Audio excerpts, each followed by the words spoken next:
السلام عليكم ورحمة الله وبركاته. بسم الله الرحمن الرحيم. الحمد لله الذي أنزل القرآن على عبده ولم يجعل له عوجا. الحمد لله الذي قال شهر رمضان الذي أنزل فيه القرآن هدى للناس وبينات من الهدى والفرقان. Setelah beliau sedang mengucapkan salam kepada masyarakat yang beliau memuji Allah Subhanahu wa taala yang menurunkan Al-Qur'an, yang menurunkan Al-Qur'an tanpa ada catatan dalamnya. Allah Subhanahu wa taala yang kita puji yang telah menurunkan Al-Qur'an pada bulan Ramadan dan menjadikan Al-Qur'an tersebut sebagai petunjuk bagi kita dalam berbeda antara hak dan yang batil. وصلى الله وسلم وبارك على نبينا وسيدنا محمد خير من صلى وصام وقرأ القرآن. Dan kita berselawat kepada Rasulullah sallallahu alaihi wasallam yang beliau menjadi qudwah kita, kekasih kita, pemimpin kita nanti pada hari kiamat, yang beliaulah kita bisa membaca Al-Qur'an. أما بعد أيها المسلمون فإنها ليال وأيام عظيمة في هذا الشهر العظيم يتعرض فيها المسلمون لرحمات الله جل وعلا ويزدادون من الخير والطاعة. Alhamdulillah, kita sudah berada di bulan yang penuh keberkahan, di bulan yang penuh rahmat, dan khususnya kita berada di 10 terakhir dari bulan Ramadan, di mana kaum muslimin berlomba-lomba untuk mencari rahmat Allah Subhanahu wa taala dan memperbanyak amal-amal saleh dan taat kepada Allah Subhanahu wa taala. أنزل الله جل وعلا هذا القرآن العظيم نورا وهدى للبشرية ورحمة للأمة. Allah Subhanahu wa taala menjadikan Al-Qur'an sebagai cahaya, petunjuk dan rahmat sebagai kenikmatan Allah Subhanahu wa taala kepada hamba-hamba-Nya. قال الله جل وعلا: يا أيها الناس قد جاءتكم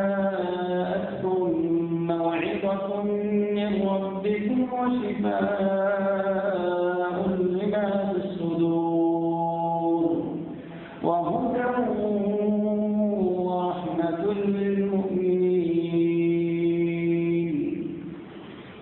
Allah Subhanahu wa taala berfirman yang sudah dibacakan oleh Syekh, artinya, ya ayuhan, wahai orang-orang, wahai kalian manusia, qad ja'akum, telah datang kepada kalian mau'izatun, yakni penasihat-penasihat min rabbikum, dan nasihat-nasihat tersebut atau peringatan-peringatan tersebut datangnya dari Allah Subhanahu wa taala. Al-Qur'an tidak hanya sebagai nasihat, akan tetapi juga syifa, sebagai penyembuh, bukan obat. Karena penyembuh dan obat berbeda. Kalau penyembuh adalah Allah Subhanahu wa taala menyembuhkan, akan tetapi obat mungkin saja dia menyembuhkan akan tetapi datang kembali. Tetapi Al-Qur'an dia ada syifa, penyembuh. Penyembuh dari apa? Lima sumber, apa-apa yang ada di dalam penyakit-penyakit dalam hati-hati kita. Wa hudan wa rahmatan lil mu'minin, dan juga Al-Qur'an sebagai petunjuk dan bentuk kasih sayang Allah Subhanahu wa taala kepada orang-orang yang beriman. وقال جل وعلا: يا أيها الناس قد جاءكم برهان من ربكم وأنزلنا إليكم نورا مبينا. Allah Subhanahu wa taala berfirman, wahai manusia, telah datang kepada kalian burhan min rabbikum. Burhan adalah hujjah, bukti-bukti yang nyata dari Allah Subhanahu wa taala. Dan kami turunkan kata Allah Subhanahu wa taala kepada kalian, wahai manusia, Al-Qur'an tersebut sebagai nur, petunjuk, cahaya, kemudian pembinaan, cahaya yang jelas, yang nyata, tidak ada lagi sama-sama dalamnya. وقد أنزل الله هذا القرآن العظيم وشرف رمضان بنزوله، فنزل من اللوح المحفوظ في ليلة القدر ثم تنزل على النبي صلى الله عليه وسلم مفرقا حسب الأسباب والحوادث. Al-Quran adalah kalam Allah, firman Allah Subhanahu wa taala yang mulia. Sesuatu yang mulia tidak akan Allah Subhanahu wa taala turunkan kecuali pada waktu-waktu yang mulia, yaitu di bulan Ramadan. Bulan Ramadan adalah di mana Allah Subhanahu wa taala menurunkan ayat-ayat Allah Subhanahu wa taala yang mulia. Lalu Allah Subhanahu wa taala menurunkan Al-Quran pada malam Lailatul Qadar dengan sekaligus yakni dari Lauhul Mahfuz sampai langit dunia, dan dalam dunia Allah Subhanahu wa taala turunkan Al-Quran secara berangsur-angsur sesuai kebutuhan kaum muslimin ketika itu. وإنما أنزل الله جل وعلا هذا القرآن العظيم ليكون نورا يهدي به الله جل وعلا عباده إلى طريقه. Al-Quran di antara sifat dan namanya adalah dia sebagai cahaya, sebagai yang menerangi jalan-jalan kegelapan yang dilewati oleh kaum muslimin. Kaum muslimin ketika berada di suatu jalan, yaitu Islam, jika tidak memiliki cahaya sebagai menuntut dia untuk menuju sesuatu yang diinginkan, maka itulah Al-Quran. Al-Quran tersebut sebagai cahaya yang akan menuntut seseorang untuk menuju suatu jalan. واختص الله جل وعلا هذه الأمة بهذا الكتاب العظيم فهو أعظم الكتب قدرا عند الله. Bahkan Allah Subhanahu wa taala mengkhususkan umat ini, umat Nabi Muhammad sallallahu alaihi wasallam dengan Al-Quran, karena Al-Quran adalah kitab Allah Subhanahu wa taala, firman Allah Subhanahu wa taala yang sudah dijamin oleh Allah Subhanahu wa taala. Allah Subhanahu wa taala langsung menjaganya. وأكبرها إعجازا. Bahkan Al-Quran adalah memiliki mukjizat-mukjizat terbesar di dalamnya. وأكثرها اشتمالا على العجائب والحكم. Bahkan di dalamnya terkumpul beberapa keajaiban-keajaiban dan hukum-hukum yang menjelaskan tentang perkara-perkara syar'i. وأعظمها نظما ودقة.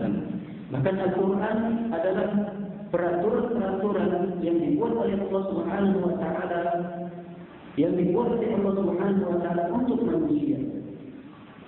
هذا الكتاب من أخذ به أفلح ونجح في الدنيا والآخرة.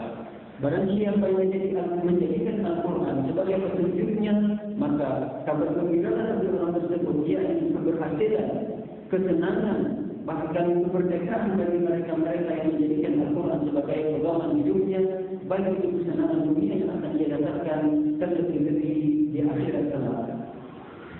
وكان نبينا صلى الله عليه وسلم يعتني بالقرآن في رمضان أكثر من غيره، فيعارض جبريل القرآن في كل سنة، وفي السنة التي توفي صلى الله عليه وسلم في رمضان الأخير قبل وفاته صلى الله عليه وسلم عرضه على جبريل مرتين، كان يتدارس مع جبريل القرآن. Bahkan Rasulullah SAW adalah sosok yang senantiasa menjaga dan memperhatikan baik-baik Al-Quran. Bahkan di bulan Ramadan Rasulullah SAW senantiasa menyetorkan hafalannya kepada Jibril. Jibril mengajarkan Nabi Muhammad SAW mengecek hafalan yang dimiliki oleh Rasulullah SAW. Dan ketika Rasulullah SAW di akhir-akhir hayatnya, di tahun terakhir beliau berada di bulan Ramadan, Nabi Muhammad SAW belajar Al-Quran, menyetor hafalannya kepada Jibril kedua kali Ramadan. Sallallahu alaihi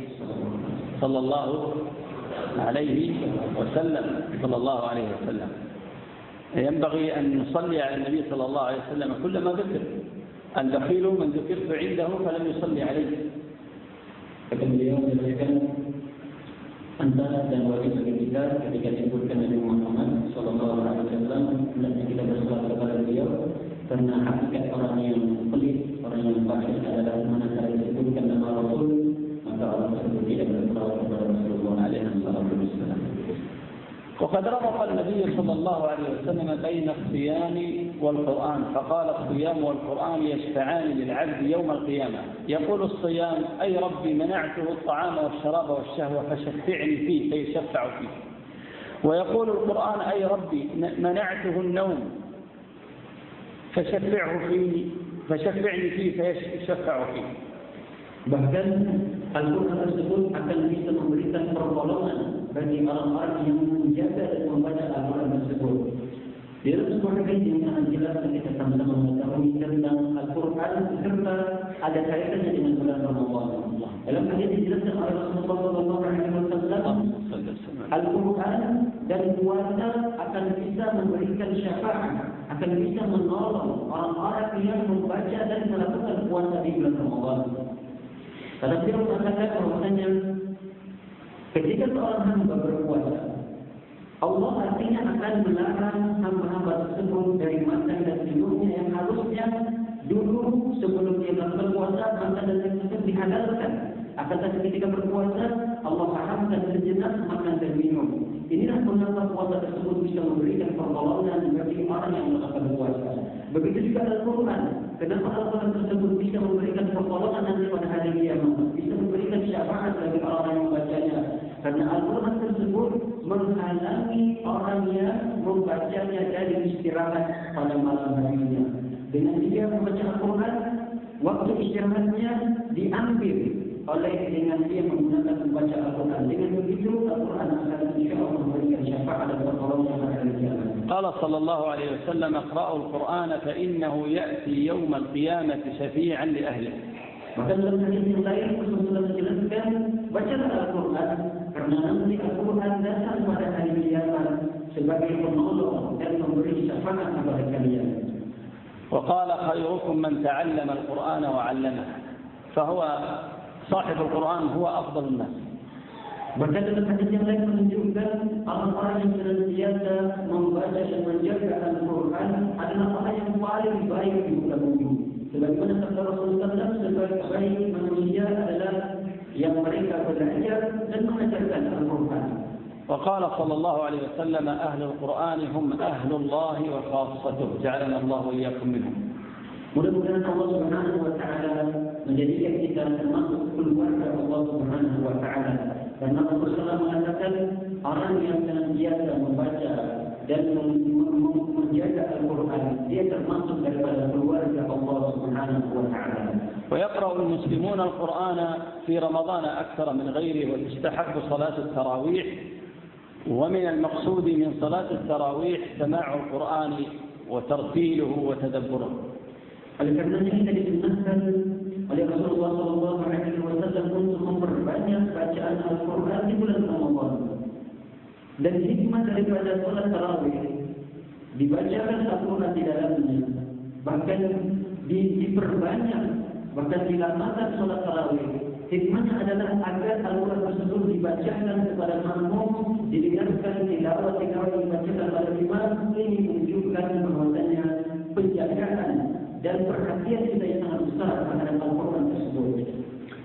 والمقصود من صلاة التراويح ليس هو مجرد سماع الآيات وختم القرآن فقط، وإنما قال العلماء المهم هو التدبر والتأمل في الآيات والاستفادة والانتفاع من هذا القرآن.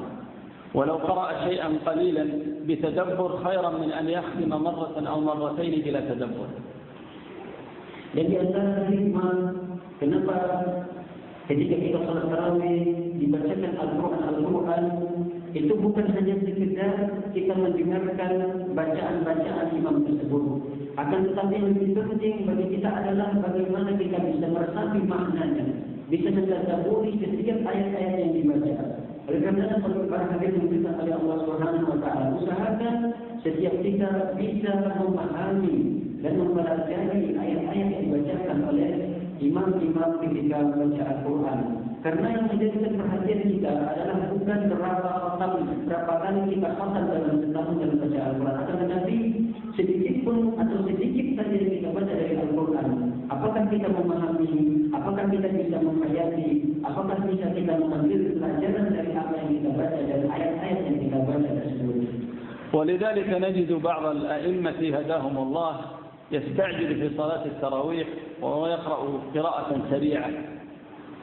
Oleh karenanya banyak di antara para imam-imam yang mereka membaca ayat-ayat suci Al-Quran ketika mereka di salat tarawih bacaan-bacaan yang sangat cepat sekali. أو كذلك بعض الناس وهو يقرأ في المصحف يريد أن يختم مرة أو مرتين ولكنه لا يفقه ما يقرأ. Begitu juga sebagian kaum muslimin banyak membaca Al-Quran, akan tetapi Al-Quran yang dia baca dalam keadaan cepat dan dia tidak meresapi dan memahami apa yang dia baca. ولماذا لا نشعر أو لماذا نتثاقل صلاة التراويح أو غيرها ونشعر بطولها؟ لأننا لا نشعر بلذة القرآن ولا نتفهم معانيه. Kenapa terkadang kita merasakan berat ketika salat tarawih, bacaannya terlalu panjang?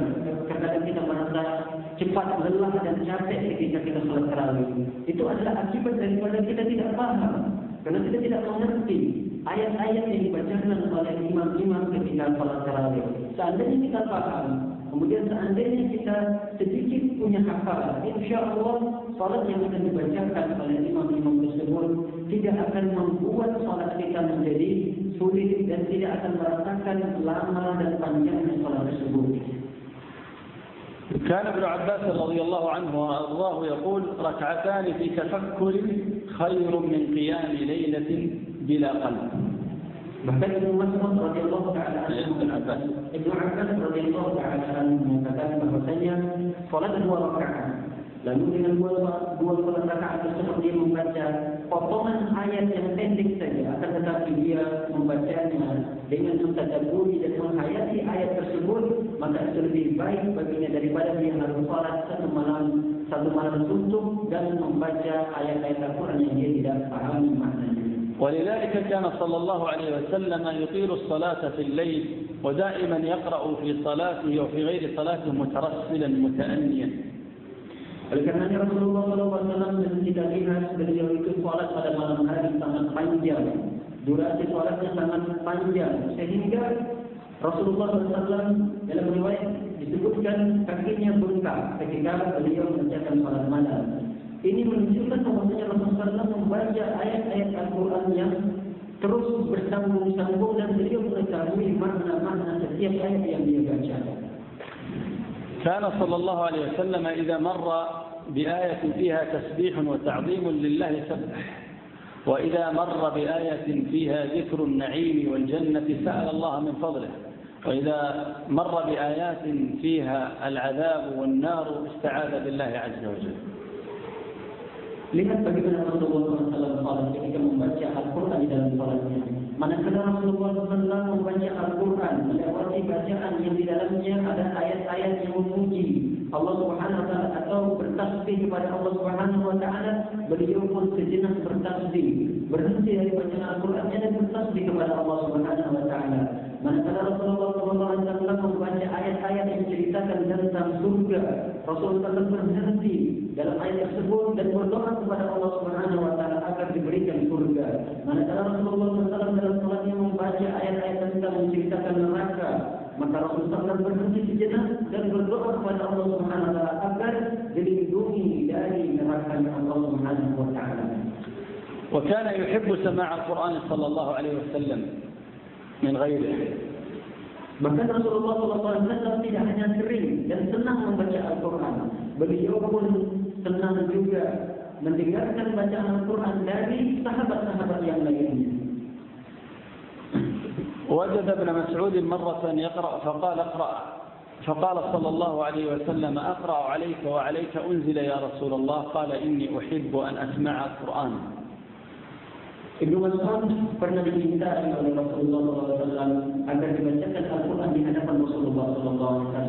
Lalu apa jawaban Ibnu Mas'ud kepada Rasulullah SAW? Wahai Rasulullah, apakah aku membaca Al-Quran di hadapanmu sedangkan Al-Quran itu diturunkan kepadamu? Kata Rasulullah SAW, sesungguhnya aku mencintai dan menyukai mendengarkan bacaan-bacaan Al-Quran itu dari orang lain. فقرأ بداية سورة النساء حتى وصل قوله جل وعلا فكيف إذا جئنا من كل أمة بشهيد وجئنا بك على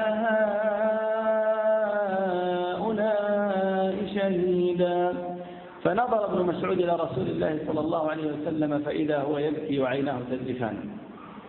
Bahkan manakala Mas'ud diperintahkan diminta kepada Rasulullah SAW membaca Al-Quran, dan itu Mas'ud mulai dari awal dari surah An-Nisa. Ketika ini Mas'ud membaca dari awal surah An-Nisa sampailah kepada sebuah ayat yang Allah Subhanahu wa taala berfirman, "Fakaifa idza ji'na min kulli ummatin bi syahid wa ji'na bika 'ala ha'ula'i syahida." Allah Subhanahu wa taala berfirman, itu Mas'ud sampai katanya pada ayat ini, "Fakaifa idza ji'na." Bagaimana wahai Muhammad apabila nanti kami datangkan setiap umat itu datang kepada Rasulullah agar Rasulullah menjadi saksi buat umat-umat tersebut, dan bagaimana pula nanti umatmu wahai Muhammad menjadi saksi bagi umat-umat yang lain. Maka ketika ayat itu didengar oleh Rasulullah SAW, karena Rasulullah akan dia akan menjadi saksi bagi umat-umat yang lain, Rasulullah SAW pun menangis dan bercucuran air matanya ketika mendengarkan ayat ini, karena tanggung jawab beliau sangat besar sekali, sehingga beliau akan menjadi saksi nanti pada hari kiamat terhadap umatnya, dan umatnya pun akan menjadi saksi bagi umat-umat yang lain. وكان يعرف بكاء النبي صلى الله عليه وسلم وهو يقرأ القرآن، وكان له أزيز كأزيز المرجل من البكاء، وهو القدر إذا وضع فيه الطعام وغلى فيه الماء وأخذ يطبخ ويغلي فيه الماء يتحرك، فهكذا النبي صلى الله عليه وسلم. Rasulullah SAW tidak hanya ketika dibacakan Al-Quran beliau menangis, bahkan ketika beliau membaca Al-Quran karena memahami dan mengetahui maknanya, karena dalam salat beliau juga menangis. Bahkan di dalam riwayat didengar oleh para sahabat bagaimana tangisan Rasulullah SAW manakala beliau membaca Al-Quran, bagaikan air yang mendidih ketika dimasak, air mendidih atau makanan gulai yang kita masak lalu mendidih, seperti itulah bunyi isahkan tangisan Rasulullah SAW manakala membaca Al-Quran. ولذلك كانت عائشة رضي الله عنها وأرضاها تقول إن أقواما أو أناسا يقرؤون القرآن في ليلة أو ليلتين إنهم قرأوا ولم يقرأوا.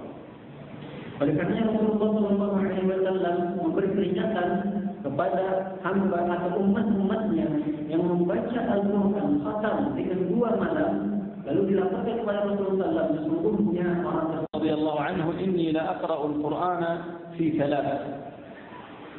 فكأن ابن عباس أنكر عليه ذلك وقال لا أن أقرأ سورة من القرآن في ليلة فأتدبرها وأرتلها أحب إلي من أن أقرأ القرآن كما تقرأ. Pernah seorang sahabat juga datang kepada Ibnu Abbas. Pada zaman Ibnu Abbas pernah didatangi oleh seseorang bertanya, saya menghafalkan Al-Quran, menyelesaikan bacaan Al-Quran selama 3 hari. Lalu seolah-olah rautan wajah Ibnu Abbas ketika itu tidak senang dengan apa yang dilakukan oleh sahabat tersebut. Lalu Ibnu Abbas mengatakan, seandainya kamu baca 1 surah saja, lalu kamu mentadabburi ayatnya, memahami apa yang kamu baca, itu lebih baik daripada kamu harus menghafalkan Al-Quran selama 3 hari. نعم. ولذلك كان ابن مسعود رضي الله عنه وأرضاه يقول لا تهدوه كهد الشعر، يعني سريعا، ولا تنثروه نثر الدقل، يعني التمر الرديء حين يرميه الناس بلا اهتمام ويتركونه بدون حفظ. فهكذا الذي يقرأ القرآن بسرعة، لا تهدوه هد الشعر ولا تنثروه نثر الدقل. Bahkan Ibnu Mas'ud mencela orang-orang yang membaca Al-Quran dengan cepat, sebagaimana yang diungkapkan oleh Ibnu Mas'ud, jangan kamu baca Al-Quran dengan cepat seolah-olah kamu memiliki kurma-kurma yang tidak berharga sehingga kamu jemur, kamu buang begitu saja. Begitulah bagi orang-orang yang baca Al-Quran, seolah-olah yang dia baca hanya pergi, hilang begitu saja. قفوا عند عجائبه وحركوا به القلوب. Oleh karenanya ketika kita baca Al-Quran, berhenti di tempat di mana-mana yang kita baca tersebut ada makna-makna yang berkesan di sana, menceritakan sesuatu yang mungkin bisa menambahkan keimanan kita kepada Allah Subhanahu wa taala. ولا يكن هم أحدكم أواخر السورة حين يقرأ يفكر متى أنتهي من هذه السورة أو من هذه الركعة.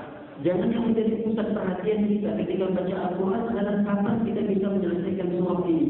Berapa halaman lagi harus saya selesaikan, atau berapa menit lagi atau berapa jam lagi selesai bacaan saya sekian juz dan berapa juznya.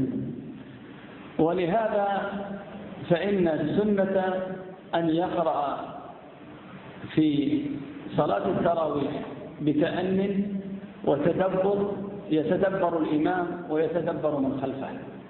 Oleh karenanya kata beliau dinasihatkan bagi imam bukan banyaknya Al-Quran yang harus dibaca di salat tarawih, akan tetapi bagaimana sang imam ketika membaca Al-Quran dengan keadaan tenang dan mentadabburi ayat-ayat tersebut sehingga orang-orang yang mendengarnya pun akan semakin khusyuk salatnya dan tidak terasa walaupun salat tersebut panjang durasinya.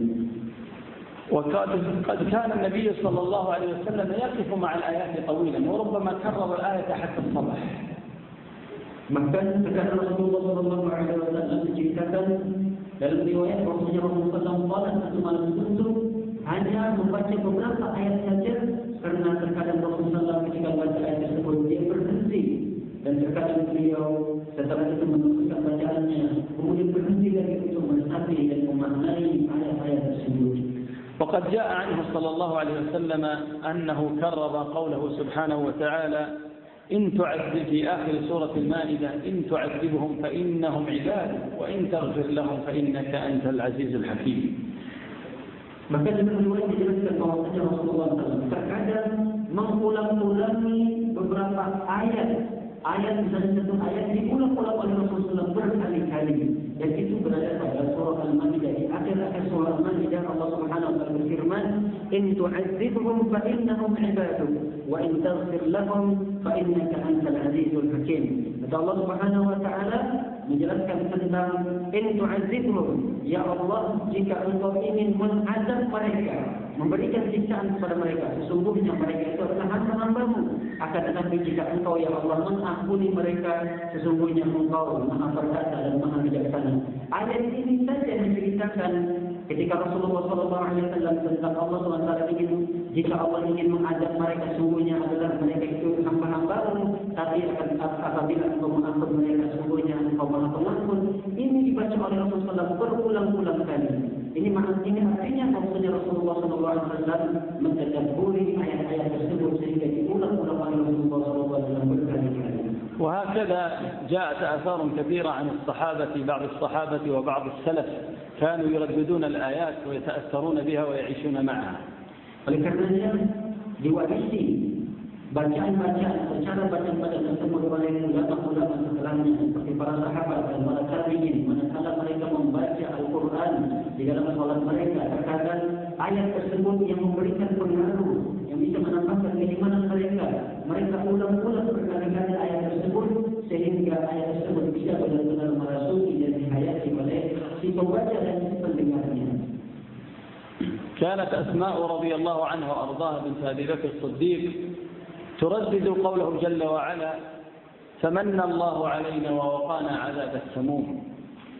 Bahkan dijelaskan dari Asma manakala beliau masuk ke rumah lalu mendengarkan bacaan dan beliau pun membaca ayat tersebut. Asma membaca ayat yang bunyinya famanallahu alaina, Allah Subhanahu wa taala telah memberikan karunia kepada kami, wa waqana adzab as-samum, dan Allah Subhanahu wa taala menjauhkan dari kita azab Allah Subhanahu wa taala. Ayat ini diulang-ulang terus oleh Asma sebagai mentadabburi dan menambah keimanannya kepada Allah Subhanahu wa taala. فجعلت تعيدها وتدعو طويلا. Bahkan ayat tersebut dia baca berkali-kali dan dia baca berulang-ulang kali sehingga ayat tersebut benar-benar merasuki dan benar-benar menambah keimanannya kepada Allah Subhanahu wa taala. وكما كان بعضهم يردد قوله جل وعلا أم حسب الذين اجترحوا السيئات أن نجعلهم كالذين آمنوا وعملوا الصالحات حتى أصبح الصباح وهو يكاد يرددها طول الليل. Bahkan diceritakan juga di antara ulama-ulama soleh terdahulu ketika membaca ayat. Satu ayat terkadang diulang-ulang berkali-kali sampai di pagi hari, menjelang waktu sahur, bahkan menjelang masuknya waktu fajar, diulang-ulang ayat tersebut. Yang ayat tersebut menceritakan apakah mereka itu menyangka kejelekan-kejelekan yang mereka kerjakan seperti orang-orang yang beriman dan beramal soleh. Artinya tidak akan mungkin orang yang bermaksiat di jalan Allah Subhanahu wa taala sama seperti orang yang beriman dan mereka beramal soleh. Jadi diulang-ulang oleh mereka supaya mereka benar-benar menjauhi kemaksiatan dari Allah Subhanahu wa taala. Karena tidak sama orang-orang yang beramal soleh dengan orang yang selalu maksiat. وكان بعضهم يردد ولنبلونكم حتى نعلم المجاهدين منكم والصابرين ونبلو أخباركم فيردد ونبلو أخباركم ويقول يا رب إن بلوت أخبارنا فضحتنا إن بلوت أخبارنا فضحتنا. Bahkan dalam ayat yang lain menceritakan bahwasanya Rasulullah bahkan dalam ayat yang lain ulama-ulama salaf terdahulu juga mengulang-ulangi ayat-ayat yang dibacakan tentang Allah Subhanahu wa taala memuji keimanan orang-orang yang bermujahadah, berjihad di jalan Allah Subhanahu wa taala. Allah memuji kesabaran orang-orang yang berjihad di jalan Allah Subhanahu wa taala. Dan Allah juga memuji tentang berita-berita yang akan disampaikan kepada mereka, sehingga mereka meresapi makna tersebut. Apa berita-berita yang akan disampaikan oleh Allah Subhanahu wa taala, kabar gembira yang akan diberikan oleh Allah Subhanahu wa taala bagi orang-orang yang berjihad di jalan Allah dan bagi orang-orang yang sabar di atas jihad di jalan Allah Subhanahu wa taala. كان يسمع نشيج عمر رضي الله عنه وأرضاه نشيجه وبكاؤه من خلف الصفوف وهو يردد القرآن.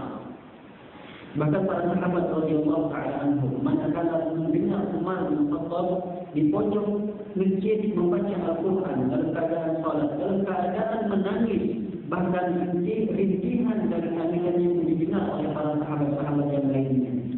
وكان يقرأ إنما أشكو بثي وحزني إلى الله ويسمع صوت بكائه من خلف الصفوف. Bahkan ayat yang dibaca oleh Umar bin Khattab tersebut adalah innama ashku, ya Allah, sesungguhnya keluh kesah yang aku keluhkan hanya kepadamu ya Allah.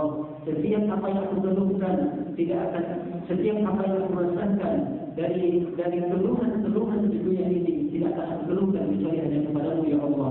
Bacaan ayat itu saja karena saking pahamnya Umar bin Khattab, beliau meneteskan air matanya dan menangis ketika-kisah daripada ayat yang telah dibacakan tersebut. وهكذا كان أبو بكر رضي الله عنه وأرضاه لا يملك نفسه حين يقرأ بالناس ويبكي. Bahkan itu juga dicontohkan oleh Abu Bakar radhiyallahu ta'ala anhu. Beliau terkenal dengan jiwanya yang sangat lembut, sifatnya yang sangat lembut, sehingga ketika dia membaca Al-Quran, ketika dia membaca beberapa ayat dari Al-Quran, dia tidak mampu untuk mengendalikan dirinya. Seringkali Abu Bakar ketika baca Al-Quran, beliau tidak bisa mengendalikan dirinya dan tidak bisa menahan kesedihan dan tangisan dari ayat-ayat pengaruh dari ayat-ayat yang dia baca. ولرسول الله صلى الله عليه وسلم والسلف من بعده أخبار عجيبة في هذا الشأن. Bahkan masih banyak lagi cerita-cerita, berita-berita tentang Rasulullah SAW dan para sahabat-sahabatnya yang mulia, bagaimana mereka mentadabburi Al-Quran dan membacanya dengan dihayati. وما ذلك إلا إن أنهم عاشوا مع القرآن وتضيعوا ظلاله وشعروا بسعادة ولذة عظيمة حين يسمعون كلام الله جل وعلا ويتأثرون به. Inilah menunjukkan bagaimana Rasulullah dan para sahabat-sahabatnya hidup bersama Al-Quran, berinteraksi dengan Al-Quran, sehingga Al-Quran tersebut menjadikan mereka bahagia, sehingga Al-Quran tersebut menjadikan orang-orang yang membacanya menjadi senang dan menjadi kebahagiaan tersendiri oleh orang-orang tersebut. لأنهم تعلقوا بالله جل وعلا وبالآخرة فعرف القرآن طريقه إلى قلوبهم. Karena mereka adalah para sahabat dan Rasulullah SAW, orang-orang yang senantiasa menggantungkan hatinya kepada Allah Subhanahu wa taala, dan tidak ada jalan yang bisa sampai kepada sesuatu untuk mendekatkan diri kepada Allah Subhanahu wa taala, dan tidak ada jalan yang bisa menggantungkan hati kita kepada Allah Subhanahu wa taala kecuali dengan kita memahami ayat-ayat suci Al-Qur'an. ولن تحجبهم الذنوب والمعاصي وحب الدنيا عن تلذذهم بكتاب الله وتدبره. Karena mereka tersebut tidak dihalangi oleh maksiat-maksiat mereka dengan kesibukan-kesibukan dunia mereka, sehingga mereka benar-benar bisa meresapi dan memaknai Al-Quran. Beda dengan kita sekarang. Kita dikelilingi oleh kemaksiatan-kemaksiatan. Kita dikelilingi dengan kesibukan-kesibukan dunia. Ketika dibacakan Al-Quran, terkadang hanya sedikit sekali di antara kita yang bisa memaknai dan mentadabburi ayat-ayat yang dibacakan.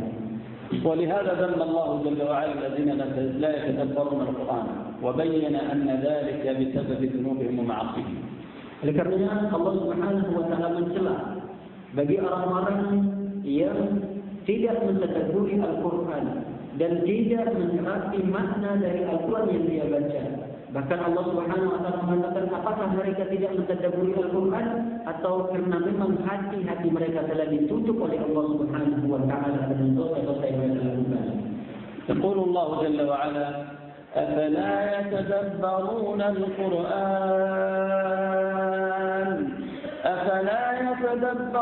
القرآن أم على قلوب أقفالها.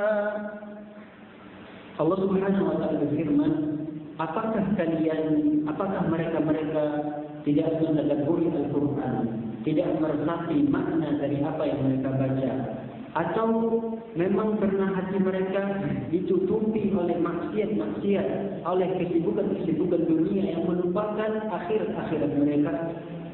كلا بل ران على قلوبهم ما كانوا يكسبون.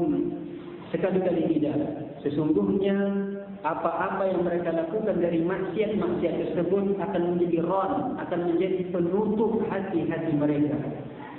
وهذا القرآن ما أنزله الله جل وعلا ليعلق في البيوت أو السيارات ويكون حرفا أو زينة، وإنما أنزله جل وعلا ليتدبر ويتأمل وليعمل به. Oleh karenanya Al-Quran itu tidaklah diturunkan hanya sebagai hiasan-hiasan dinding saja. Al-Quran tersebut bukan diturunkan untuk dijadikan, untuk dilengketkan di pintu-pintu supaya menjadi pelindung antara rumah kita dengan syaitan atau gangguan-gangguan yang lain. Bukan. Al-Quran itu diturunkan bukan untuk dihiasi, bukan untuk menjadi hiasan rumah, bukan untuk melindungi rumah kita dari Al-Quran, dari gangguan-gangguan jin. Akan tetapi Al-Quran tersebut diturunkan oleh Allah Subhanahu wa taala untuk ditadabburi dan untuk dipelajari. كتاب أنزلناه إليك مبارك ليدبروا آياته وليتذكر أولو الألباب.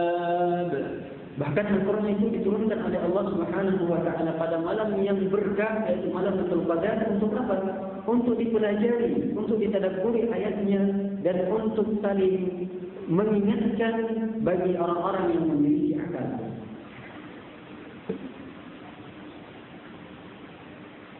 ألم يأن للذين آمنوا أن تخشع قلوبهم لذكر الله وما نزل من الحق. Allah Subhanahu wa taala berfirman, kapan lagi waktunya bagi orang-orang yang beriman? Kapan lagi waktunya bagi mereka-mereka yang beriman untuk lembut hatinya? Alam ya'ni lil ladzina amanu an takhsha'a qulubuhum li dzikrillah. Kapan lagi waktunya bagi orang yang beriman tersebut ketika dibacakan ayat-ayat Al-Quran, hati-hati mereka menjadi khusyuk, hati-hati mereka menjadi ingat terhadap Allah Subhanahu wa taala. ويقول الله جل وعلا عن هذا القرآن العظيم بأنه لو أنزل على الجبال الشامخة الكبيرة العاتية لاهتزت ولتأثرت بهذا القرآن، فكيف بالبشر الضعيف؟ Bayangkan para hadirin dikatakan oleh Allah Subhanahu wa taala, mana yang lebih keras, gunung atau hati kita? Gunung saja, kata Allah Subhanahu wa taala dijelaskan, apabila gunung tersebut diturunkan Al-Quran di atasnya, maka gunung tersebut akan hancur, akan terpecah belah. Bagaimana dengan hati kita yang lebih lembut daripada gunung-gunung tersebut? Kenapa hati kita tidak semakin khusyuk dan semakin hancur ketika dibacakan ayat-ayat Al-Quran? Apakah hati kita sudah semakin keras, lebih keras daripada gunung tersebut? لو أنزلنا هذا القرآن على جبل لرأيته خاشعا متصدعا من خشية الله وتلك الأمثال نضربها للناس لعلهم يتفكرون. Allah Subhanahu wa taala berfirman, artinya seandainya lau anzalna, jikalau kami turunkan Al-Quran tersebut pada gunung-gunung, mereka pasti gunung-gunung tersebut akan merasa khusyuk dan akan terpecah belah. Kenapa? Karena saking takutnya kepada Allah Subhanahu wa taala. Lau anzalna hadzal Qur'ana 'ala jabalin lara'aitahu khashi'an mutasaddian min khasyatillah wa tilkal amsal. Dan itu perumpamaan yang diberikan oleh Allah Subhanahu wa taala kepada manusia supaya manusia itu bisa berpikir bagaimana gunung yang begitu keras bisa hancur lebur ketika membaca, diletakkan ayat-ayat suci Al-Quran, dan mereka benar-benar khusyuk terhadap Al-Quran tersebut. Bagaimana dengan manusia yang memiliki hati? Dan ini harusnya bisa kita renungi makna ayat tersebut, karena ini merupakan permisalan yang diberikan oleh Allah Subhanahu wa taala antara diri kita dengan gunungnya Allah Subhanahu wa taala. الله نزل أحسن الحديث كتابا متشابها مثانية تقشعر منه جلود الذين يخشون ربهم ثم تلين جلودهم وقلوبهم إلى ذكر الله ذلك هدى الله يهدي به من يشاء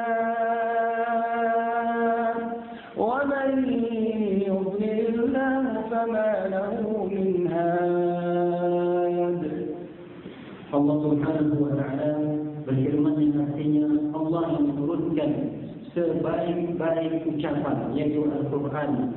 Sebagai di antaranya ada yang mutasyabihat, yang masih ragu-ragu, yang tidak diketahui maknanya kecuali Allah Subhanahu wa taala. Dan Al-Quran tersebut diturunkan bisa menghancur leburkan kulit-kulit orang-orang yang menjadikan ayat tersebut khusyuk, dan kulit-kulit orang tersebut atau jisim atau badan pada orang tersebut akan hancur lebur manakala dia mentadabbur ayat Allah Subhanahu wa taala karena takutnya dan bertambah ketakutannya kepada Allah Subhanahu wa taala. Kemudian kulit-kulit mereka akan menjadi lembut dan hati-hati mereka juga akan semakin lembut ketika manakala Allah Subhanahu wa taala disebutkan, nama-nama Allah Subhanahu wa taala disebutkan. Dzalika hudallah, itulah Al-Quran tersebut petunjuk yang diberikan oleh Allah Subhanahu wa taala yang bisa menunjukkan kita kepada jalan-jalan yang Allah Subhanahu wa taala tetapkan. Wa man yudlilillah, dan barang siapa yang disesatkan oleh Allah Subhanahu wa taala, niscaya tidak akan ada orang yang Allah memberikan petunjuk kepada orang tersebut. فهم يتأثرون بالقرآن وتهتز قلوبهم وجوارحهم. Mereka para ulama terdahulu, khususnya para sahabat-sahabat Rasulullah SAW, apabila dibacakan ayat-ayat suci Al-Quran, badan-badan mereka bergemetar, hati-hati mereka bergetar karena saking takutnya kepada Allah Subhanahu wa taala. ولهذا يذرفون الدمع ويتأثرون. Oleh karenanya terkadang ketika mereka membaca beberapa ayat dari Al-Quran, air mata mereka sudah meleleh dan keluar dari mata mereka. يقول عثمان رضي الله عنه وأرضاه: والذي نفسي بيده لو صحت قلوبكم ما شبعت من كلام ربكم. Oleh karenanya Utsman bin Affan mengatakan, seandainya hati kita ini bersih, seandainya hati kita ini tidak ada dosa yang kita lakukan, maka tidak ada di antara kita yang merasa kenyang dari bacaan-bacaan Al-Quran. لكنها القلوب حين تمرض ويصيبها الهوان وحب الدنيا وتغلقها الذنوب والمعاصي فتمنعها وتحجبها عن لذة العبادة والطاعة ومناجاة الله جل وعلا وفهم كتابه. Akan tetapi tidak mungkin hati kita itu bersih tanpa ada noda-noda di dalamnya. Terkadang kecintaan kita terhadap dunia itu bisa mengotori hati kita.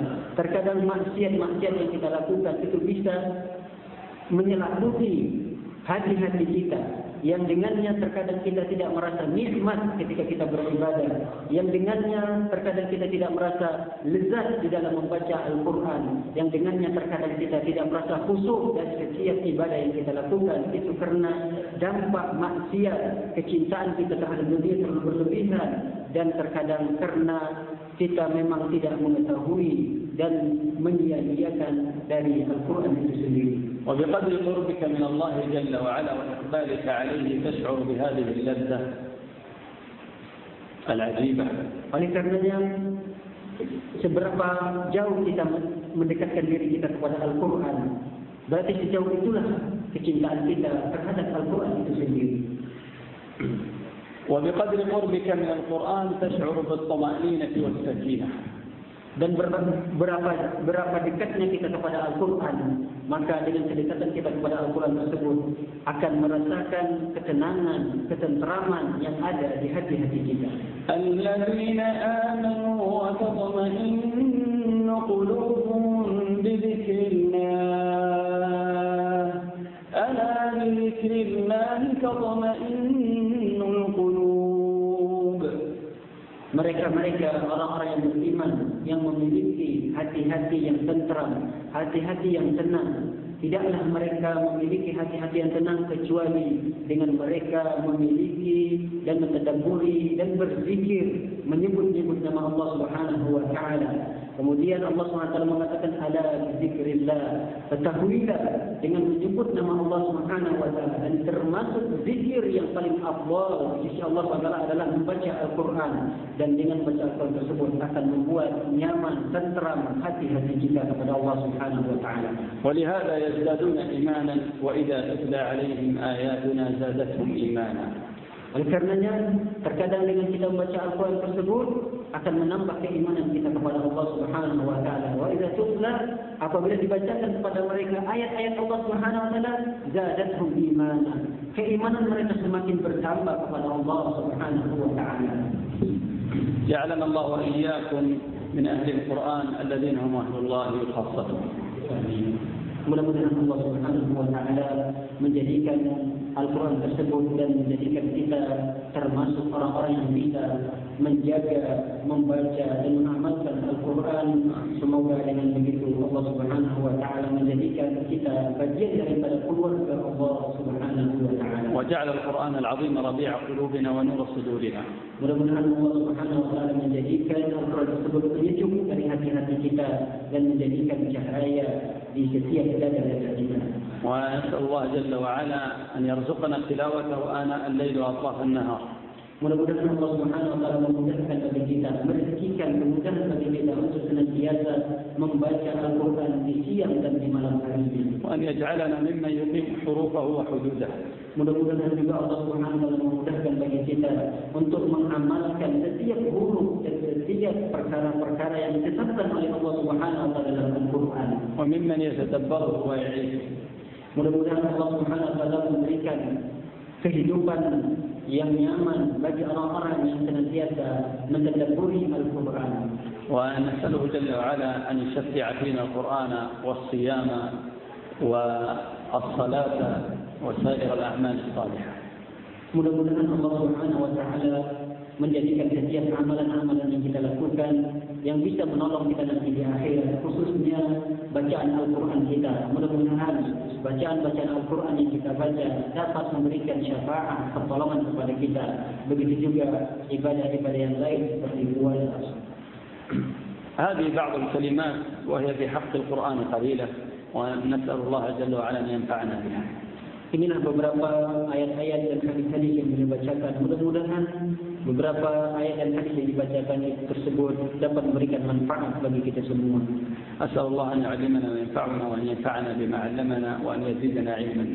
Mudah-mudahan Allah Subhanahu wa taala mengajarkan kepada kita sesuatu yang bisa memberikan manfaat kepada kita, dan mudah-mudahan Allah Subhanahu wa taala memberikan manfaat setiap pelajaran-pelajaran yang kita dapatkan, dan mudah-mudahan Allah Subhanahu wa taala menambahkan kepada kita ilmu-ilmu yang bermanfaat. Wa ashkurukum ala husni istima'ikum wa na'tadiru ala al-italah. Beliau berterima kasih kepada jamaah sekalian yang telah mendengarkan dengan pendengaran yang sangat baik, pendengaran yang sangat bagus, dan mohon maaf kalau sudah terlalu panjang berbicara dan membuat para jamaah sekalian kecapean. Asalullah an yaj'ala mithla hadhihi al-majalis باذن الله عز وجل شاهدة لنا يوم القيامة في صحائف أعمالنا. Mudah-mudahan majelis kita pada sore hari ini akan menjadi saksi buat kita nanti di akhirat, dan menjadi amalan soleh dan penambah berat ibadah atau menambah berat pahala-pahala kita di timbangan Allah Subhanahu wa taala. Alhamdulillah rabbil alamin, wa sallallahu wa sallam ala nabiyyina Muhammad wa ala alihi wa sahbihi ajma'in.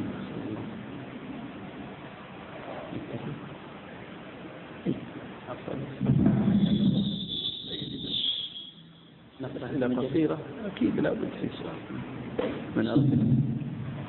شكرا جزيلا خيرا للشيخ وما أشهدنا من هذه الأخبار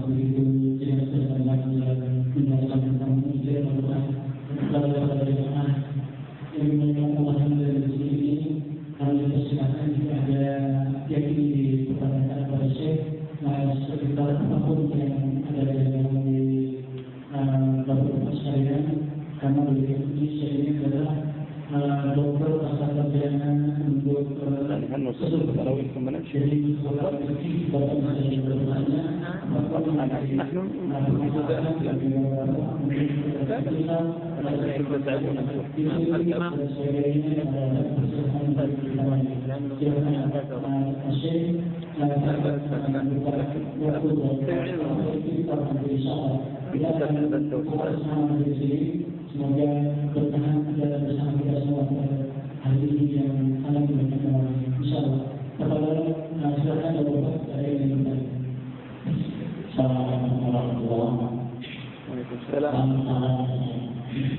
Selamat datang di masjid Tegirina.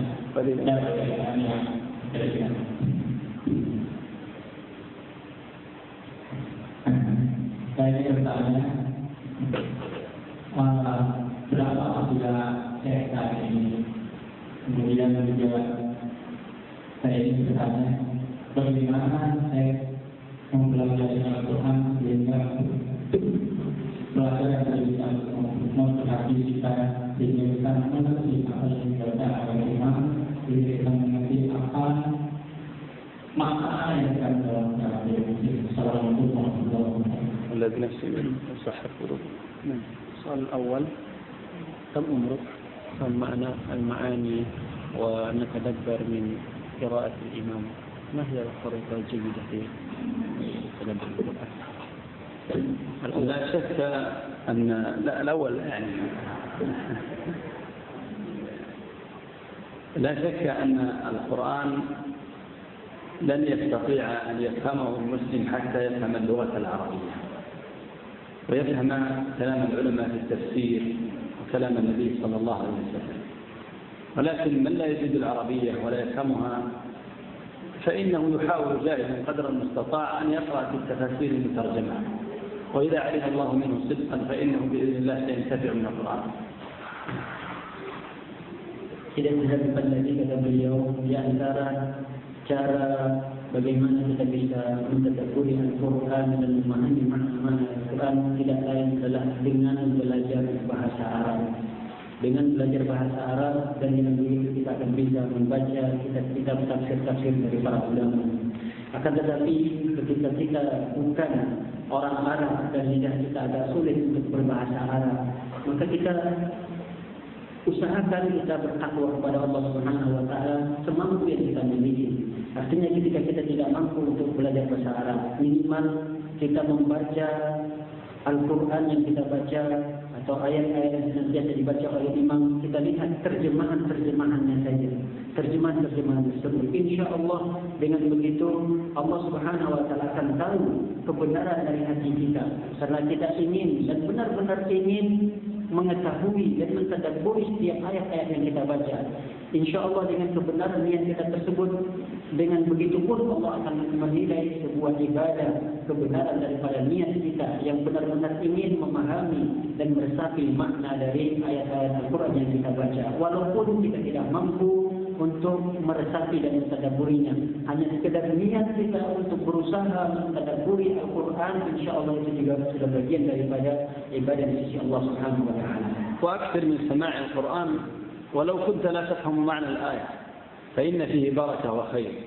Jadi antaranya adalah senantiasa kita mendengarkan bacaan-bacaan Al-Quran, senantiasa kita hidupkan rumah-rumah kita dengan bacaan-bacaan Al-Quran. Dengan begitu kita akan terbiasa mendengarkan ayat-ayat suci Al-Quran, dan insya-Allah itu juga merupakan bagian daripada tata cara untuk memahami sedikit banyaknya dari Al-Quran yang senantiasa kita baca. وستشعر بطمأنينة عجيبة وسكينة. Karena dengan mendengarkan atau mendengarkan bacaan-bacaan Al-Quran itu akan bisa menenangkan hati kita, mendatangkan kebahagiaan kepada kita. كلما أكثرت من قراءة القرآن والسماع ستشعر بذلك. Maka semakin banyak seseorang membaca Al-Quran, akan semakin ia merasakan ketenangan dan ketenteraman di dalam hatinya. حتى يصبح بالنسبة لك مثل الطعام والشراب أو أشد. Bahkan ketika kita senantiasa melazimkan diri kita dengan Al-Quran, berteman dengan Al-Quran, bahkan itu akan kita rasakan nikmatnya, lebih nikmat daripada kita memakan makanan dan meminum minuman yang lezat. العجيب أن بعض الكفار حتى في زمن النبي صلى الله عليه وسلم كانوا يتأثرون بالقرآن وهم مشركون ويزلزلون. Lihat, perhatikan kata beliau. Pada zaman Rasulullah SAW, orang-orang kafir, orang-orang jahiliyah, musyrik jahiliyah, mereka tersebut terpengaruh dari bacaan-bacaan Al-Quran. Mereka tidak menerima keislaman, mereka tidak menerima Nabi Muhammad SAW. Akan tetapi mereka diam-diam mendengarkan bacaan-bacaan Al-Quran yang dibacakan oleh Rasulullah SAW, dan mereka merasa tenang terhadap bacaan-bacaan Al-Quran yang dibacakan oleh Rasulullah SAW. Di sini menunjukkan berarti pemahaman dan pahamnya kita ketika kita mentadabburi Al-Quran itu akan menambah ketenangan dan menambah kebahagiaan tersendiri bagi orang-orang yang mendengarkan dan membaca Al-Quran ini. وأسلم كثير من الصحابة بسبب آيات. Bahkan banyak para sahabat-sahabat Rasulullah SAW, mereka itu masuk Islam karena mendengarkan bacaan-bacaan dari Al-Quran. والعجيب أن كثيرا من إخواننا غير العرب حتى في أندونيسيا يقول أنا أتأثر بالقرآن، فإذا سألته هل فهمت شيئا من الآيات وتعرف معناها يقول لا. Bahkan yang mengagumkan beliau, khususnya orang-orang Indonesia, ketika beliau menjadi imam misalnya, lalu datanglah orang-orang sebagian jamaah menyampaikan saya. Mereka mengatakan, wahai Syekh, sungguh saya sedikit banyaknya merasa terpengaruh dari bacaan-bacaan. Saya sungguh menghayati bacaan-bacaan Syekh, kata mereka datang menemui Syekh. Lalu Syekh bertanya kembali, apakah kalian paham terhadap apa yang saya bacakan? Mereka mengatakan, kami tidak paham terhadap apa yang saya baca. Ini yang membuat beliau kagum. Artinya, kemujizatan Al-Quran itu tidak hanya pada seseorang ketika dia membaca Al-Quran dia paham, akan tetapi di antara kemujizatan Al-Quran adalah manakala Al-Quran itu dibacakan dengan suara yang bagus, dibacakan dengan makharijul huruf yang tepat, itu juga akan menambah ketenangan dan kenyamanan, bahkan kebahagiaan tersendiri bagi orang-orang yang mendengarkan Al-Quran tersebut. لله من يسأل آخر تفضل. لا هنا ده واحد الصوت سيسألها. السلام ورحمة الله وبركاته. الصوت dalam keseharian kita dan kita tentu hidup baik itu hari Natal, ya kita menjadi keberadaan waktu yang sangat tinggi. adalah sesuatu yang dilakukan dengan paling ekonomi Jakarta, Jakarta dan sebagainya. Maka dengan kita apakah kita ini untuk kembali menghasilkan kepada Al-Quran atau dengan waktu yang akan datang itu kita mencoba untuk bisa membaca tafsir Al-Quran memang kita belum pernah menyelesaikan membaca Al-Quran. Ini seperti itu. Jadi makanya yang kita kita ingin kembali menghasilkan Al-Quran yang kali atau kita mencoba untuk menyelesaikan membaca tafsir Al-Quran yang memang kita belum pernah membaca dengan baik. Terima kasih. Assalamualaikum warahmatullahi wabarakatuh. Sama-sama. أيهما أفضل نقرأ القرآن حتى نختم جميع القرآن أو يعني نقرأ القرآن مع التفاسير مع أننا يعني شغلنا بالعمل لدينا بجاكرتا بالزهام ولا الله أعانكم الله الوقت إلا فقط للقراءة وهل هذه القراءة يحاول أن يجمع بين الحسنيين أن يقرأ القرآن كثيرا ولكن بتدبر وفي أوقات معينة يقرأ في التفسير وفي أوقات الزحام وغيرها يمكن أن يستمع للقرآن أو يكرر ما يحفظ منه. Kata beliau di antara dua pilihan yang Bapak sebutkan tadi, yang lebih utama adalah menggabungkan di antara keduanya. Manakala Bapak memiliki waktu luang, maka Bapak baca ayat tersebut dengan makna-maknanya. Akan tetapi ketika memiliki waktu yang sempit, misalnya dalam keadaan macet, dalam keadaan pekerjaan yang sangat banyak, maka cukupkan hanya membaca Al-Quran saja. Karena misalnya waktu kita macet, kita bisa mengulang-ulang hafalan yang kita ulang ketika kita nyetir dalam keadaan macet. Bisa juga terkadang kita mendengarkan bacaan-bacaan Al-Quran dan yang lainnya. Jadi kata beliau, di antara dua pilihan tersebut gabungkan. Yakni ketika kita memiliki waktu luang, maka baca Al-Quran ayatnya, baca tafsirnya. Ketika kita memiliki kesempitan waktu, artinya kesibukan-kesibukan luar yang merupakan kewajiban bagi kita, maka cukupkan diri untuk membacanya saja. وقد جاء النهي عن النبي صلى الله عليه وسلم عن قراءة القرآن في أقل من 3 وأن من قرأه في أقل من 3 فإنه لم يتدبره. Bahkan telah datang sebuah riwayat yang menjelaskan barang siapa yang membaca Al-Quran kurang dari 3 hari, dia sudah mengkhatamkan Al-Quran, maka sungguh orang tersebut tidak mentadabburi Al-Quran. ولكن جاء عن بعض السلف أنهم يكثرون القراءة والختمة خاصة في رمضان، وقال بعض العلماء إن هذا استثناء وأنه في رمضان من يفهم القرآن لا بأس أن يختم أكثر. Akan tetapi pengecualian ini ada di bulan Ramadan. Jadi pengecualian tidak boleh kita mengkhatamkan Al-Quran kurang dari 3 hari. Di bulan Ramadan dibolehkan. Karena di bulan Ramadan tersebut ada keutamaan tersendiri ketika seseorang mengkhatamkan Al-Quran, membaca Al-Quran sebanyak-banyaknya. Adapun di luar bulan Ramadan kita tidak boleh mengkhatamkan Al-Quran kurang dari 3 hari. كما ذكروا عن الإمام الشافعي رحمه الله أنه كان له في كل يوم ختمتان في رمضان. Oleh karenanya didapatkan dalam sebuah riwayat tentang Imam Syafi'i, manakala beliau membaca Al-Quran 1 hari di bulan Ramadan, beliau mengkhatamkan Al-Quran 2 kali. Di sini menunjukkan adanya pengecualian dari larangan-larangan kita tidak boleh mengkhatamkan Al-Quran kurang dari 3 kali. Dan di bulan Ramadan dikhususkan boleh untuk kita terus membaca Al-Quran, bagi kita yang memahaminya, kita terus membaca dan memperbanyak bacaan tersebut.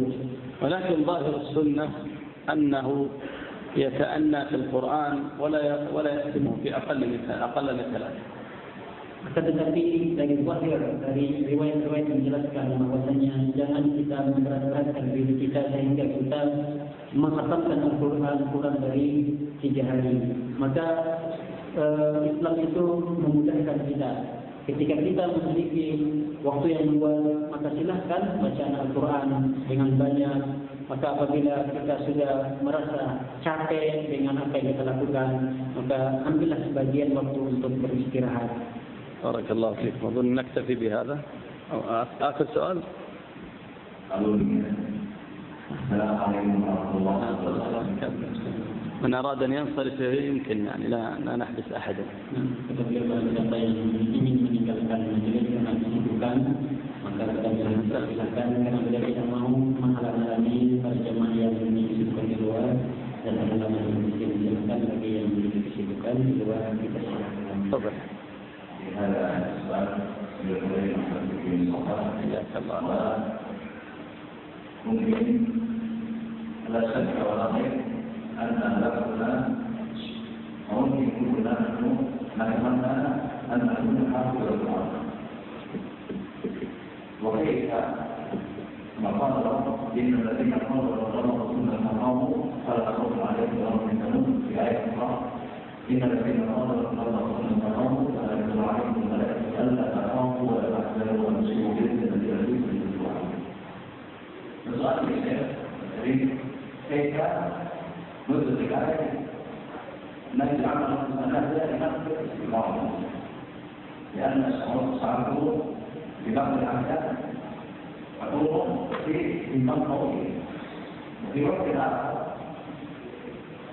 أقول في الكلام وكيف طريقة أن نحكي هذا الاستقامة دائما في المسلمين. جزاكم الله. بارك الله فيك. ترجم السؤال ولو أنه يحتاج إجابة طويلة. Mungkin saya terjemahkan pertanyaannya secara ringkas. Tidak dilakukan lagi semua kita kaum muslimin ingin menghafal Al-Quran dan bisa menghafal Al-Quran, bisa mentadabburi dan bisa membaca Al-Quran dengan baik dan benar. Akan tetapi terkadang kita diganggu dengan keistiqomahan. Terkadang istiqomah kita suatu saat bisa memuncak tinggi. Dan terkadang istiqomah kita itu menurun, malas kita, kebosanan kita pun kadang datang. Satu hari kita semangat, mungkin seminggu bosannya. Nah, bagaimana kiat-kiat untuk menjaga keistiqomahan tersebut agar kita senantiasa bersemangat menghafal, membaca dan mentadabburi Al-Quran. هذا أمر طبيعي أن يشعر به كل مسلم ومسلمة.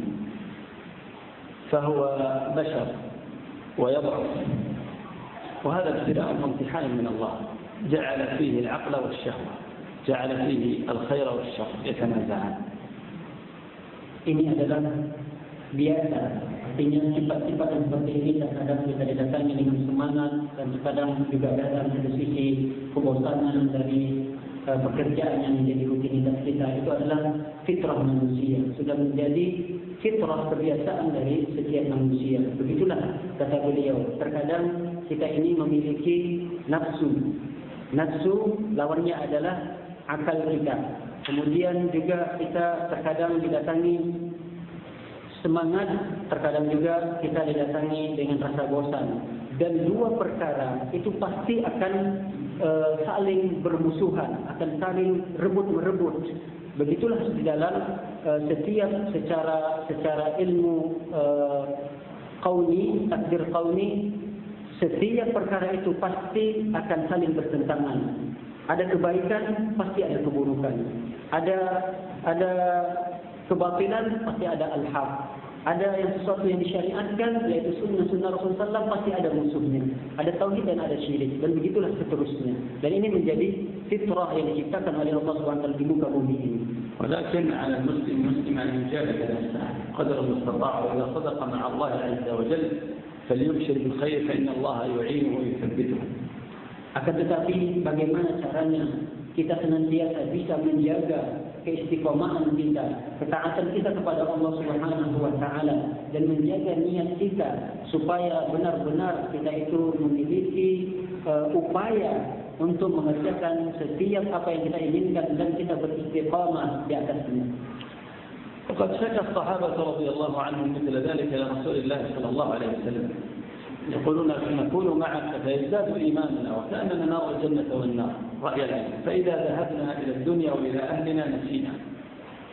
Bahkan keluhan ini tidak hanya ada pada diri kita pada zaman sekarang ini. Bahkan keluhan ini juga ada pada zaman sahabat-sahabat Rasulullah SAW. Banyak di antara para sahabat mengeluhkan perkara-perkara yang mereka ketika bersama Rasulullah SAW duduk di masjid bersama Rasulullah di majlis Rasulullah, seolah-olah di depan mereka melihat surga dan mereka bisa membayangkan bagaimana azab-azab yang ada di neraka. Akan tetapi manakala mereka meninggalkan masjid, meninggalkan Rasulullah, meninggalkan majlis Rasulullah, mereka sibuk dengan dunia mereka sibuk dengan keluarga mereka, seolah-olah surga dan neraka tersebut terlupakan, terlalaikan oleh mereka.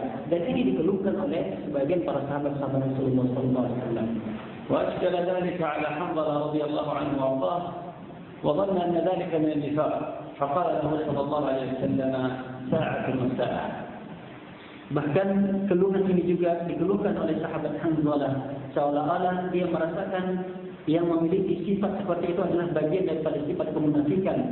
Lalu Rasulullah memberikan nasihat, wahai Hanzalah, as-sa'atu sa'ah, yakni sisakanlah sesaat waktumu untuk majlis ilmu, sisakan sesaat waktumu untuk mentadabburi Al-Quran, sisakan sesaat waktumu untuk ketaatan kepada Allah, dan juga sisakan sesaat waktumu untuk keluargamu, sesaat untuk pekerjaan-pekerjaan duniamu. Itulah nasihat dari Rasulullah SAW, as-sa'atu as-sa'ah. المهم أن المسلم إذا شعر بإقبال على العمل الصالح فليبذل من ذلك الوقت. Oleh karenanya bagi seorang muslim, apabila dia memiliki semangat di dalam beramal saleh, apapun amalan saleh tersebut, maka dia harus berupaya untuk memanfaatkan dan memaksimalkan waktu tersebut untuk mentaati Allah Subhanahu wa taala. Wa idza dha'afa aw kathur fala yad'af ila al-batil wa ila al-ma'asi. Apabila datang kelemahan atau kebosanan pada diri seorang tersebut, jangan dibiarkan berlama-lama hidup bersarang di tubuh kita. ويذكر نفسه بالقرآن. Maka hendaklah kita hidupkan segera dengan mungkin membaca dan mendengarkan bacaan-bacaan Al-Quran. تذكر الآخرة. Atau mengingat-ingat suasana yang terjadi di akhirat. وأن هذه الحياة ستنتهي وستزول وسيزول عنها ولا يدري متى يموت. Ingatlah bahwasanya dunia ini akan meninggalkan kita, atau kita yang akan meninggalkan dunia. Karena dunia ini tidaklah kekal. Dunia ini akan meninggalkan kita dan kita yang akan meninggalkan dunia. Dan itu kita tidak ketahui kapan yang akan terjadi. ومما يقوي الإيمان ويزيد قراءة القرآن وتدبره والسماع. Dan di antara yang menguatkan keimanan kita kepada Allah Subhanahu wa taala adalah dengan membaca dan mendengarkan tilawah Al-Quran. والخشوع في الصلاة وملازمة المسجد والجماعة. Dan di antaranya adalah kita bisa berupaya khusyuk dalam salat dan senantiasa kita menjaga jamaah. Artinya kita senantiasa menjaga teman-teman kita senantiasa bergabung dengan teman-teman kita. Jangan sampai kita berpecah belah, jangan sampai kita menyendiri, karena ini akan membuat dan mendatangkan kebosanan. Kalau kita memiliki teman, kalau kita berteman, mungkin saja kita akan bertambah semangat kita dan bertambah keistiqamahan kita ketika kita bersama jamaah-jamaah yang lain. ومرافقة الصالحين الذين يذكرونه بالله جل وعلا. Dan di antara yang menghilangkan kebosanan kita dan mendatangkan keistiqamahan kita adalah dengan kita senantiasa memilih teman-teman yang baik, teman-teman yang soleh, teman-teman yang bisa menasihati kita tentang perkara-perkara agama, yang bisa menasihati kita agar senantiasa menjauhkan kemaksiatan dari kemaksiatan kepada Allah. والحرص على مجالس العلم والذكر. Dan di antara mendatangkan keistiqamahan tersebut adalah senantiasa bermulazamah, duduk bersama ustaz-ustaz, para alim-alim yang kita miliki dan senantiasa berzikir kepada Allah Subhanahu wa taala. ودائما يلح على الله عز وجل ويدعوه ويخلص في الدعاء أن يثبته ويزيد إيمانه. Dan di antara yang datangkan istiqamah adalah dengan kita berdoa kepada Allah Subhanahu wa taala, meminta-minta kepada Allah Subhanahu wa taala serta menghinakan diri kita di hadapan Allah Subhanahu wa taala agar kita bisa diberikan keistiqamahan oleh Allah Subhanahu wa taala. فنسأل الله أن يجمعنا وإياكم في جنات النعيم وأن يختم لنا رمضان برضوانه ومغفرته والعتق من نيرانه. Mudah-mudahan Allah Subhanahu wa taala menjadikan kita bagian daripada penghuni surga, dan mudah-mudahan Allah Subhanahu wa taala menutup Ramadan ini dengan Allah Subhanahu wa taala meridhai dan memberikan keberkahan kepada kita. وأن يحسن ختامنا في الأمور كلها. Mudah-mudahan Allah Subhanahu wa taala memudahkan setiap perkara-perkara yang kita hadapi di dunia ini. والله أعلم وصلى الله وسلم وبارك على نبينا محمد وعلى آله وصحبه أجمعين. سبحانك اللهم وبحمدك أشهد أن لا إله إلا أنت أستغفرك وأتوب إليك. اللهم آمين. إياك. بسم الله. سورة جماعية النهار.